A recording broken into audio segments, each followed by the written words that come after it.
Welcome to my channel knowledge with Prabir. অনেকেই আমার চ্যানেলটিকে সাবস্ক্রাইব করে রেখেছো, আমি জানি। অনেকেই ফলো করে থাকো, অনেকেই চ্যানেলটিকে পছন্দ করো, অনেকেই পছন্দ করো না। যাই হোক, বিগত 3 বছর ধরে আমরা জিএনএম নার্সিংয়ের সাপ্লি এক্সামের কোচিং করে থাকি। সাপ্লি এক্সামের সাথে সাথে একটা রেগুলার কোচিংও আমাদের হয়। First year, second year, third ইয়ারে রেগুলার কোচিংও করি, কিন্তু সাপ্লি এক্সামটা আমাদের স্পেশাল একটা ব্যাচ চলে। কারণ সাপ্লি এক্সামে বহু স্টুডেন্টের কিন্তু হেল্প আমরা করে থাকি। তো বিগত 3 বছর ধরে চলছে এবং প্রত্যেক স্টুডেন্টরা যারা আমাদের কাছে সাপ্লি এক্সামের জন্য কোচিং নেয় তারা কিন্তু সাপ্লি ক্লিয়ারও করেছে।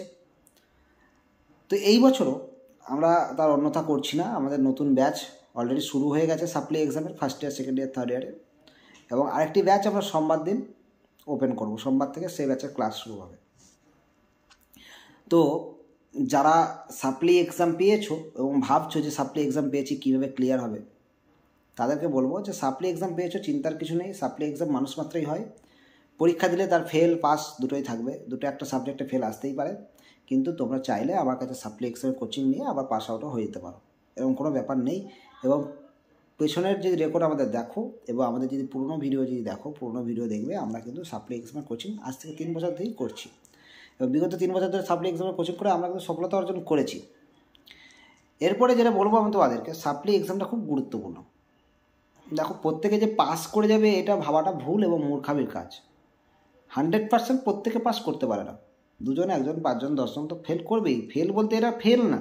ফেল বলতে দেখো, নর্মাল যারা 5, 6, 7, 8-এ পড়ে তারা ফেল করে গেল, পাস উঠতে পারলো না পরের ক্লাসে, সেটা আলাদা। আর এই জিএনএম বা মানে এই ডিগ্রি কোর্স পাসের সময় কি হয় না, তুমি একটা সাবজেক্টে ফেল করেছো, সে সাবজেক্টটা পরে তুমি সাপ্লি এক্সাম দিয়ে দেবে, সাবজেক্টটা পাস হয়ে যাবে। তো এটা নিয়ে টেনশন করার কিছু নেই।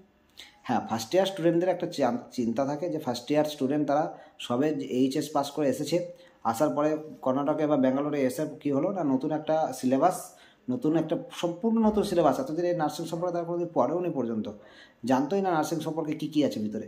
নতুন একটা সিলেবাস, তাও আবার সম্পূর্ণ ইংলিশে। তো এটাকে মানিয়ে নিতে নিতেই 1 বছর পেরিয়ে যায়, ফলে প্রথম বছরটা অনেকেরই সাপ্লি এসে যায়। এবং সাপ্লি এসে যায় এটা বলাটা ভুল। সাপ্লি আসার পরে আবার স্টুডেন্টরা পুরো হাল ছেড়ে দেয় যে আমার বোধহয় আমার দ্বারা হবে না, আমি বাড়ি চলে যাবো, আমি আর পড়বো না, কন্টিনিউ করবো না, ডিসকন্টিনিউ করে দেবো, এরকম ব্যাপার তারা করে। তাদেরকে বলবো, দেখো, ডিসকন্টিনিউ করে দাও যদি তোমরা না পারো, কিন্তু একবার চেষ্টা করে দেখো। ফার্স্ট তোমাদের রেজাল্ট বেরিয়েছে, রিভিউর জন্য ওয়েট করছো, কিন্তু রিভিউর জন্য ওয়েট করে কিচ্ছু লাভ নেই। পাস করলে করে যাবে, ঠিক আছে, কিন্তু রিভিউর জন্য ওয়েট করে শুধু টাইমটা নষ্ট করো না। সামনেই কিছুদিন পরেই আবার সাপ্লি এক্সাম হবে, তখন আর টাইম পাবে না। এখন থেকে সাপ্লি এক্সামের জন্য তোমাদের রেডি হতে হবে। আর তার জন্য আমরা তোমাদের হেল্প করার জন্য নতুন কোচিং খুলছি এবং নতুন ব্যাচ আমাদের সোমবার থেকে স্টার্ট হচ্ছে। তোমরা জয়েন করতে পারো। আমিও কথা দিচ্ছি যে একটু হলেও পজিটিভনেস তোমরা পাবে যে হ্যাঁ, পাস করা সম্ভব। সুতরাং ফার্স্ট ইয়ার হয়ে যাচ্ছে, সেকেন্ড ইয়ার, থার্ড ইয়ারটা করেই যায়। মা বাবারা অনেক কষ্ট করে, অনেক টাকা দিয়ে, অনেক চিন্তা করে, অনেক কথা ভেবে, অনেক ভবিষ্যতের প্ল্যান করে তোমাদের পাঠিয়েছে। সুতরাং একটা সাবজেক্ট, দুটো সাবজেক্ট তুমি পাস করতে পারো নি বলে সমস্ত প্ল্যান, সমস্ত ভবিষ্যৎ, সমস্ত আশা, সমস্ত টাকা পয়সাকে জলে ফেলে দিতে পারো না। তোমরা একবার চেষ্টা করো। যদি না পারো তখন আলাদা ব্যাপার, যে আমি চেষ্টা করেছিলাম, আমি কোচিং নিয়েছিলাম, আমি পড়েছিলাম, তবুও আমি সাপ্লি এক্সামে পাস করতে পারিনি, মানে এটা আমার দ্বারা হবে না, সেটা পরের কথা। কিন্তু আগে চেষ্টা তো করো।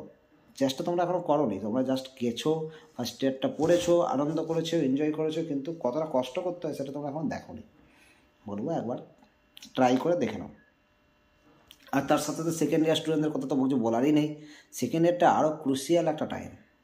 সেকেন্ড ইয়ারের কথা ভাবো, সেকেন্ড ইয়ারে 4টে মাত্র সাবজেক্ট হলে কী হবে, তার মধ্যে একটা সাবজেক্টে যদি সাপ্লি চলে আসে একবার, তো সেই সাপ্লিটা যতক্ষণ না তুমি ক্লিয়ার করছো, তুমি থার্ড ইয়ার এক্সামে বসতে পারবে না।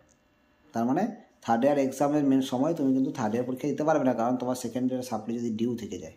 সুতরাং সেকেন্ড ইয়ারের সাপ্লি পেয়ে গেলে ওই 2-3 মাসের মধ্যে সাপ্লি এক্সামই তোমাকে ক্লিয়ার করতে হবে। তা নাহলে কিন্তু তোমার 3 বছরের কোর্স 3.5 বছর, 4 বছর লেগে যেতে পারে। সেটা একটা লেন্থি প্রসেস। বাড়ির লোক একটা খারাপ লাগবে, বাড়ির লোকের চিন্তাভাবনা অন্যরকম হবে। তুমি কেন পাস আউট করতে পারছো না, বাড়ির লোকের চিন্তা, তোমার একটা বিশাল বড় একটা হেডেক। তো যারা সেকেন্ড ইয়ারও পাস করতে পারো নি তাদেরকে বলবো, সেকেন্ড ইয়ার পাস করতে পারো নি ঠিক আছে, কিন্তু সামনে যে সাপ্লি আছে, সাপ্লি তোমাদেরকে ক্লিয়ার করতেই হবে। এটা কিন্তু তোমাদেরকে ভেবে রাখতে হবে মাথা থেকে, যে আমি কি সাপ্লি যে পরীক্ষা দেবো, পরীক্ষায় ক্লিয়ার করবো। তার জন্য দরকার হলে তোমরা আমাদের কোচিংয়ে আসতে পারো। আমি 100% গ্যারান্টি দিচ্ছি, first year, second year, third year যারা সাপ্লি পেয়েছো তাদেরকে স্পেশালি সাপ্লি ব্যাচে তোমরা অ্যাড হয়ে যাও এবং দেখো না, পাস করতে পারো কিনা, অবশ্যই পাস করে যাবে তোমরা, আমি গ্যারান্টি দিতে পারি। এবং আমাদের এর অভিজ্ঞতা, পূর্ব অভিজ্ঞতা রয়েছে, আমরা কোচিং করেছি, আমরা ক্লাস করেছি, আমরা ব্যাচ অলরেডি 3টে ব্যাচ বেরিয়েছে আমাদের, তো তোমরা কিন্তু জয়েন করতে পারো। আর যে সমস্ত স্টুডেন্টরা first year, second year, third ইয়ারে পড়ছো, নর্মালি পড়ছো, সাপ্লি নেই, নর্মালি পড়ছো, তাদেরকেও বলবো রেগুলার ব্যাচ আমাদের চলছে। রেগুলার ব্যাচ কেন করেছি বলো তো? ব্যাঙ্গালোর বা কর্ণাটক রাজ্যে বিভিন্ন কলেজে কিন্তু পড়ানো হয়, কিন্তু সেটা ইংলিশেই পড়ানো হয়। ফলে কী হয়, বাংলা মিডিয়াম স্টুডেন্টরা অতটা বুঝতে পারে না, জাস্ট পড়তে হয়, পরে মুখস্থ করতে হয়, মুখস্থ করে কিন্তু বুঝতে আর পারে না, নার্সিংয়ের ভিতরে কী কী আছে বিষয়টা কি বুঝতে পারে না। ফলে কী হয়, তারা কিন্তু কী বলবো, ভিতর থেকে বুঝতে পারে না, বুঝে পড়লে যেটা থাকে আর মুখস্থ করলে যেটা থাকে সেটা দুটোর মধ্যে অনেক তফাৎ। তো ফলে কী করে, আমরা বাংলা এবং ইংরাজিতেই কোর্সটা করে থাকি, এবং তাতে করে কি স্টুডেন্টরা কিন্তু খুব সহজে বুঝতে পারে জিনিসটা কী। ফলে কী হয়, পরীক্ষার ক্ষেত্রে অনেক উপকার হয়, এবং সেটা ভবিষ্যতেও আরও কাজে লাগবে। যখন তোমরা কাজ করবে, চাকরি করবে, তখন কিন্তু অনেক কাজে লাগবে। ঠিক আছে, সুতরাং তোমরাও কিন্তু এই কোচিংটাতে অ্যাড হতে পারো। অলরেডি আমাদের একটা ব্যাচ, রেগুলার ব্যাচ একটা চলছে, এবং সাপ্লি ব্যাচ একটা শুরু হয়েছে। আর একটা সাপ্লি ব্যাচ শুরু হবে সোমবার থেকে। যারা সাপ্লি পেয়েছো তাদেরকে বলবো তারা দেরি না করে তোমরা কিন্তু শুরু করতে পারো।